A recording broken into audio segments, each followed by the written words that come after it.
थरसरारी नानी का गांव। एक खौफनाक कहानी। एक रात रियाज अली अपनी नानी के गांव पहुंचा, जो एक दूर अफ्तादा पहाड़ी इलाके में वाक़ था। ये गांव हमेशा से पुरअसरार कहानियों के लिए मशहूर रहा था, लेकिन रियाज ने कभी उन कहानियों पर यकीन नहीं किया था। रात के खाने के बाद नानी ने रियाज को एक पुरानी कमरे में सोने के लिए कहा। कमरे में एक पुराना लकड़ी का पलंग और दीवारों पर कुछ खानदानी तस्वीरें लगी हुई थीं। रियाज ने चिराग बंद कर दिया और बस्तर पर लेट गया। जैसे ही उसने आंखें बंद की, उसे लगने लगा कि कमरे में कोई और भी मौजूद है।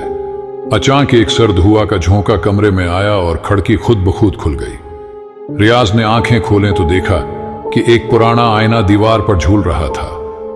इसमें से एक धुंधली सी शक्ल नमूदार हुई।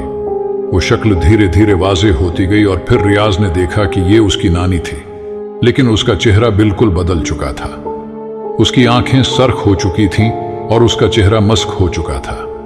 उसकी हंसी खौफनाक थी और उसकी आवाज सर्द रात की हवा की तरह थी।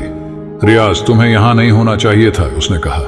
रियाज खौफजदा होकर पलंग से कूद पड़ा। उसे दरवाजे की तरफ भागने की कोशिश की, लेकिन उसके पांव जैसे जमीन में धंस गए थे। उसकी नानी का भूत उसके करीब आ रहा था और उसकी आवाज की गूंज पूरे कमरे में फैल गई। रियाज ने जोर से चीख मारी, लेकिन उसकी आवाज भी खामोश हो गई। भूत ने उसकी तरफ हाथ बढ़ाया और जैसे ही वो उसे छूने लगा, रियाज की आंखें खुल गईं। वो पसीने में शराबूर था और उसका दिल जोर जोर से धड़क रहा था। ये सिर्फ एक ख्वाब था, लेकिन वो ख्वाब इतना हकीकी था कि रियाज ने फैसला किया कि वो दोबारा कभी उस गांव में नहीं जाएगा।